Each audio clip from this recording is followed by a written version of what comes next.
Hello everyone, and welcome back to our video series of using gamification in the classroom. And in this particular video series, I want to focus on how video games can actually be a wonderful vehicle for learning. Okay, I'm actually going to show you an example of video game that I use with my students, just as a model. Obviously, this is for a high school class on American military history, so this makes sense, but there's so many games out there that could be very useful for you as well. So before we dive into that, I'm going to show you some of the articles that I posted here for you in the folder, which are great resources. This is a great sort of, how should I say this, a blog of different articles about game-based learning, exploring ancient history with video games, teaching empathy with video games, even read a game as an actual text to explore, all right? So, using quests, and these are from all different learning levels, even bringing coding into your curriculum through video games, language classes. So literally, no matter what area you're in, there's something here for you. So please dive into this in more detail. Just for example, the exploring ancient history with video games was really kind of neat. I kind of went into some of the different ways you can do this with different games and battle games through ancient history. So that was a lot of fun way to kind of engage your students. It's something that's really something that they can really get into and grasp and have fun at the same time, really learning about different historical aspects. This was the teaching empathy with video games about, emotions and bringing those aspects in, more for the lower grades especially, but this was really great. Okay. This is a different article. Okay. About how a game-based learning can help students of all ages learn. Okay, and this is a really interesting article. Even gets into some of the learning theories behind that, and gives you some different examples of how video games can be incorporated into your classroom and into your curriculum. We're going to look at Minecraft in a little bit. Okay, so this was kind of a neat article there as well. Okay, now the game that I want to show you here is Ultimate General Civil War. This is a game that I actually use with my students. This is a link to the actual game site. This is a lot of fun. The game wasn't that expensive. It was about $30. We had so much fun with it. Okay, so let's go right to the game right now. I had it loaded up here for us, and it's kind of a neat game. You can do your own custom battles, custom campaigns. We really did our historical battles, and the one I'm going to focus on was the Battle of Antietam. Battle of Antietam is known as the bloodiest day ever in American history. Over 24,000 casualties in one 24-hour period. Here you can choose which side you want to be. It's very historically accurate. The students in my class actually read a whole book by historian James McPherson about the Battle of Antietam, so they were really knowledgeable about the history of it. They understood it very well before playing the game, and that was crucial. It wasn't for them then just a game to sort of click around. It was really something that was historical. There was a lot of knowledge based in it, and they really approached it in a much more mature manner than just playing a game just for pure enjoyment. Here you can choose your difficulty level. Obviously, we chose the lowest level. And then the game loaded up, which was just kind of neat. We'll kind of let it load up. Sorry, this takes a little bit of time. And now it kind of gives you a lot of details of your enemy and their strength and your strength. And these are all actual real core commanders. These are all the number of real troops engaged and involved. We'll start it up here. And it kind of walks you through some of the background of it, of the town of Sharpsburg where the Battle of Antietam took place. Okay, and then it gives you these little historical snippets as they go through it.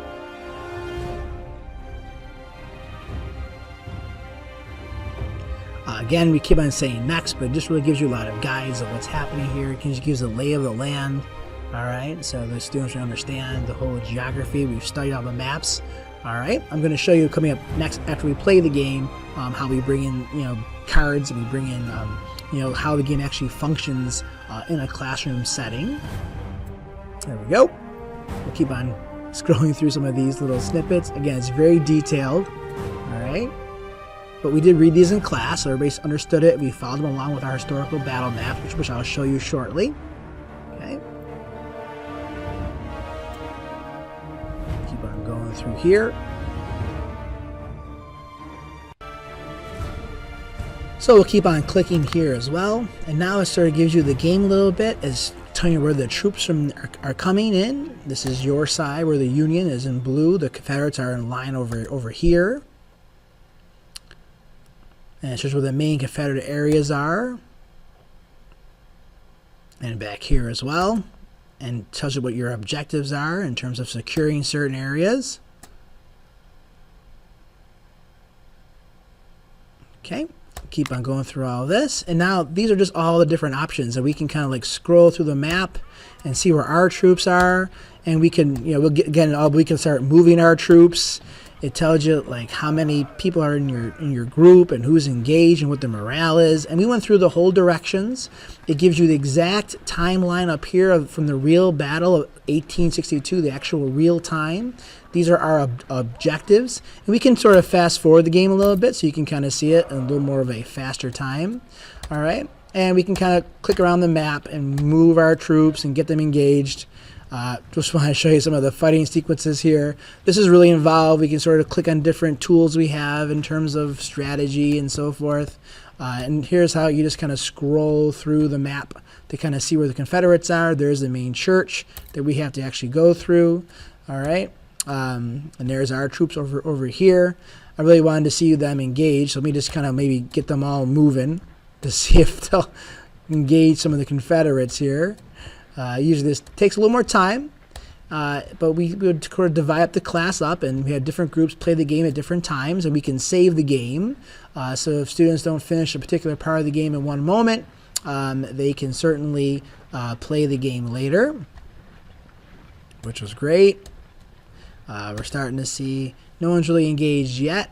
They will be soon. Okay, we'll just keep on moving them towards the Confederates, and we'll see if we'll get some, action here in terms of different groups. So you kind of get a sense of it. Here might have some action right now because we're starting to see the Confederates move in. Okay, so here we go. We're starting to see some fighting back and forth. We can click in here, get a little closer view, and this is really fast, so we can certainly slow it down. And you can move your groups around, they can flank, and they can do different things. I won't get into all of it. But it's really a lot of fun. The students really understood the major scope of the battle, really what we call from a bird's eye view in terms of strategy. And we really got into it. They had a lot of fun with it. We can click on each different commander. It tells you how many soldiers they have. And these are, the fighting that's going on here. And it's really great. And it goes through the whole entire part of the battle.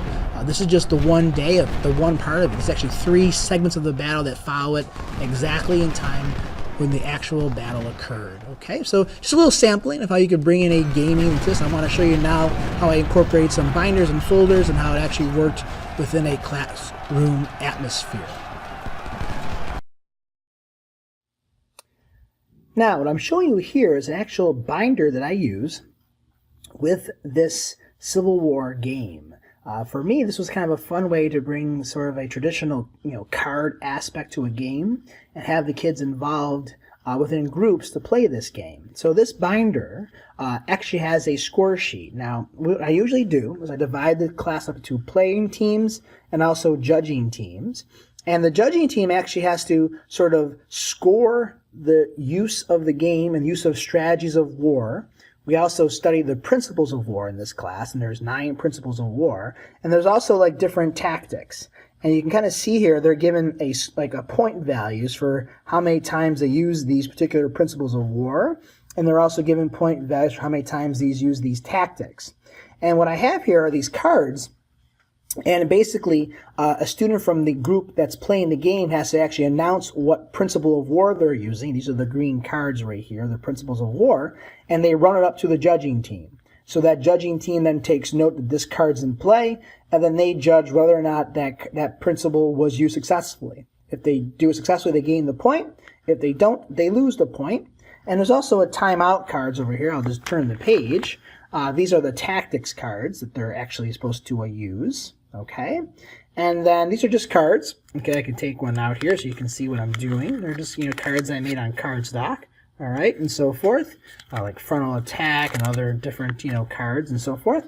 And then there's even a timeout cards where if the team really needs more time to sort of organize their thoughts during a game, they can pause the game and they have a timeout that they can actually use. Okay, other things that are in this binder are basically the principles of war.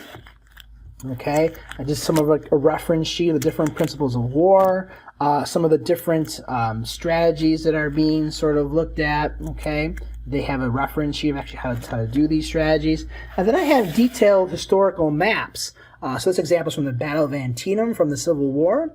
And then these maps are useful for students to actually kind of plan out their strategies and they give a real historical flair to this game. So it's not only a game, this is really history at the same time, and we're using it to study historical aspects.